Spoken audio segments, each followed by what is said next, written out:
হৃদয়ের গভীরে রেখেছি যারে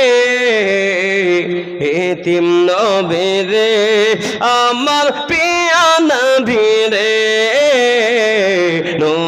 নবীরে আমার প্রিয় নবীরে হৃদয়ের গভীরে রেখেছি যারে হৃদয়ের গভীরে রেখেছি যারে এতিম নবীরে আমার প্রিয় নবীরে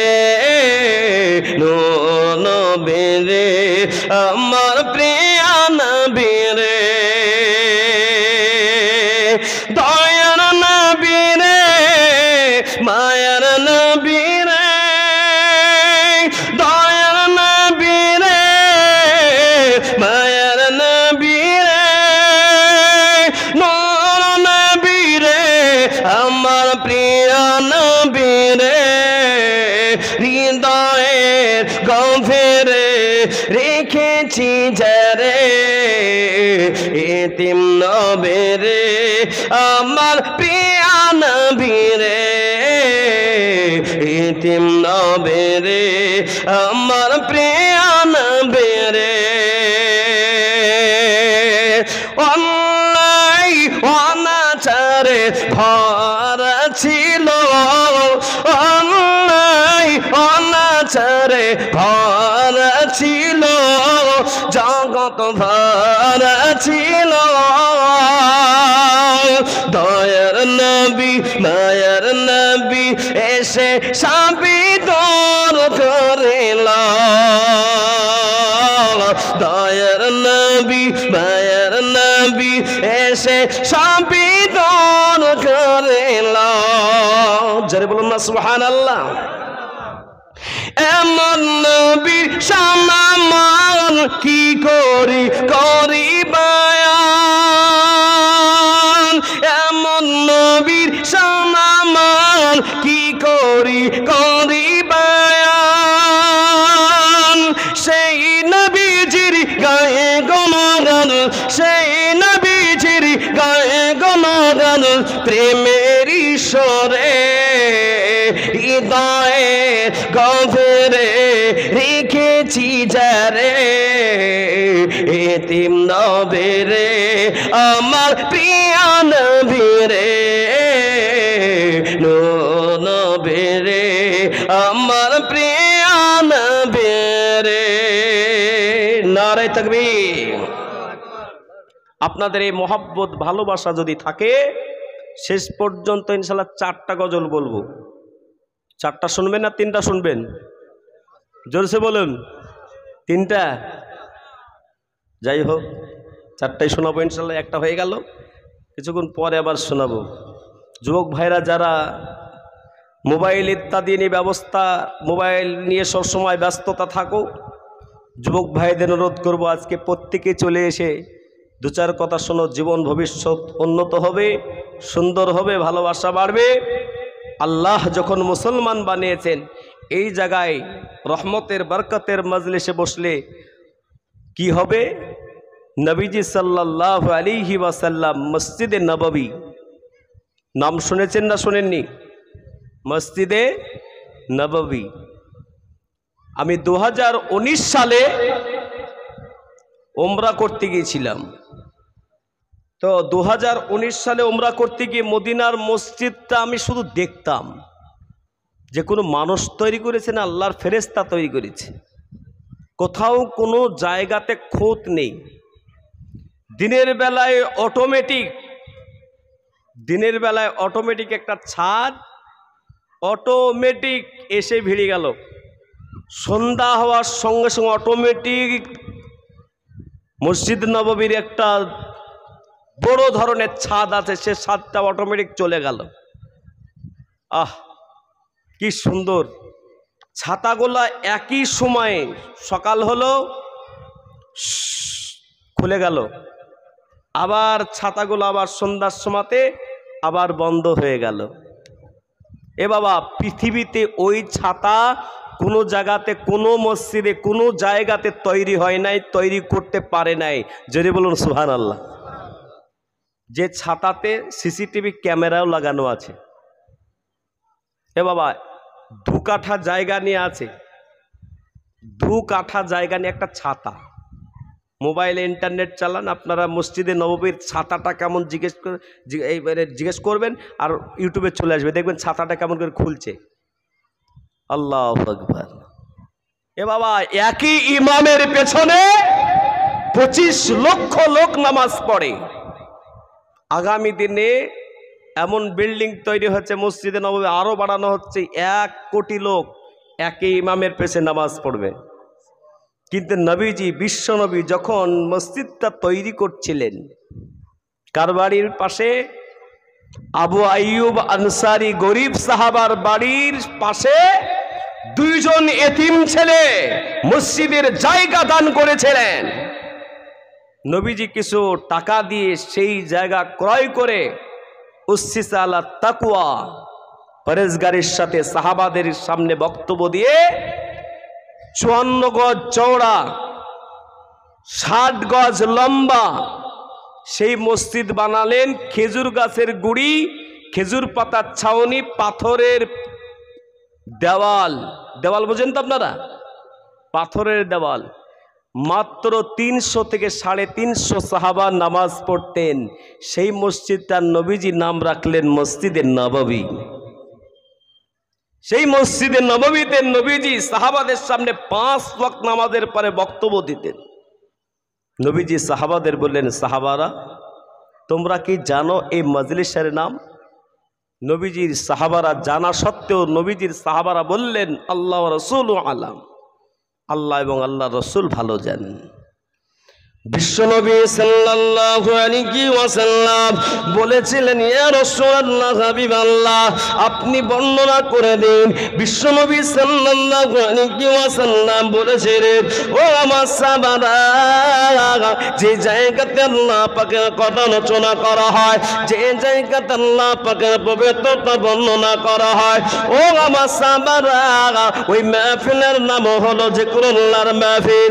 আর এই মাহফিলে যারা আসবে বলবে, আল্লাহ পাক তাদের পিছনের সমস্ত গুনাহ মাফ করে দে। আল্লাহ সমস্ত গুনাহ মাফ করে দেন। বাবা,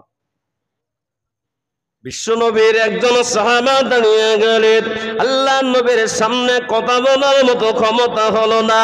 আল্লাহ নবী সাল্লাল্লাহু আলাইহি ওয়াসাল্লাম ওই সাহাবাকে দেখার পরে বলেছিলেন, ও সাহাবা, তুমি দাঁড়িয়ে গেছো কেন, কিসের জন্য বলো? ওই সাহাবা রাদিয়াল্লাহু তাআলা আনহু বলেছিলেন, ইয়া রাসূলুল্লাহ, হাবিবাল্লাহ, আপনি বললেন যে জায়গাতে আল্লাহ পাকের কথা আলোচনা করা হয়, যে জায়গাতে আল্লাহ পাকের বর্ণনা বর্ণনা করা হয়, ওই মাহফিলের নাম হলো যিকরুল্লাহর মাহফিল। আর এই মাহফিলে যারা আসবে বলবে, আল্লাহ পাক তাদের পেছনের সমস্ত গুনাহ মাফ করে দেবে। ইয়া রাসূলুল্লাহ, হাবিবাল্লাহ, আমার প্রশ্ন হলো, ওয়া ইনসানা ওয়া ইনসারাকা, যদি এই মাহফিলে কোনো জেনা কারণে বলা, চুরি কারণে বলা আসে বসে, তবু কি আল্লাহ তাদের গুনাহ মাফ করে দেবে? বিশ্বনবী সাল্লাল্লাহু আলাইহি ওয়াসাল্লাম বলেছিলেন, ও আমার সাহাবারা, যারা আসবে বলবে, আল্লাহ পাক তাদেরকে ক্ষমা করবে। কাওয়ালাদা তুমিহি, মায়ের পেট থেকে যেমন বাচ্চা জন্মগ্রহণ করলে ওই বাচ্চা যেমন কোনো গুনাহ থাকে না, ওই বাচ্চা মাসুম শিশু যেমন বলা হয়, নিষ্পাপ বলা হয়, ওই বাচ্চার যেমন কোনো গুনাহ থাকে না। এই মাহফিল থেকে আমরা যখন এই জায়গা থেকে শেষ দোয়াটা করে যাব, মহান আল্লাহ পাক চাইলে আল্লাহ আমাদেরকে সে ওই শিশুর সমান, ওই মাসুম শিশুর নাই আল্লাহ পাক বানিয়ে দিতে পারেন। জোরে বলুন সুবহানাল্লাহ। আর একটু জোরে বলুন, আর একটু জোরে বলুন। এ মুসলমানের চেহারা আজ সুবহানাল্লাহ না বলতে বড় কষ্ট হয়ে যায়। বিশ্ব নবী সাল্লাল্লাহু আলাইহি ওয়াসাল্লাম বলেছেন, যারা এই সুবহানাল্লাহ বলাটা যারাই বলবে, আল্লাহু আকবার, কে কতদিন বাঁচবো আপনার আমার জানা নাই। এ আল্লাহওয়ালা, কেউ তো 10 বছর বয়সে মারা যাচ্ছে, কেউ বা মায়ের পেটে জন্মগ্রহণ করার পরে মারা যাচ্ছে, কেউ বা মায়ের পেটেতে মারা যাচ্ছে, কেউ বা 50 বছর বয়সে মারা যাচ্ছে, কেউ বা 80 বছর, কেউ বা 100 বছরে। এ আল্লাহওয়ালা, আপনাদের এই জায়গায় যদি জিজ্ঞাসা করা যায় কে কতদিন বাঁচবেন বলুন, বলতে পারবে বাবা? এ বাবা, কেউ বলতে পারবে যে কে কতদিন বাঁচবেন? একজনও বলতে পারবে বাবা? কেউ বলতে পারবে না। হায়াতের মওতের মালিক কে? জোরসে বলুন, আল্লাহ। কিন্তু যারা চলে যাবে, জেনে রাখবেন, আপনি যদি আপনার দাদার নামে, আপনার দাদির নামে, আপনার নানা নানির নামে, আপনার বাপ মার নামে দোয়া না করেন, এই মজলিসে যদি না বসেন, জেনে রাখবেন আল্লাহ আপনার উপরে নারাজ। আর আপনি যদি বসেন, আর আপনি যদি এই ধর্মীয় আলোচনা করা শুনে যান, জেনে রাখবেন আল্লাহ আপনার উপরে রাজি। রাজি মানে আল্লাহ খুশি।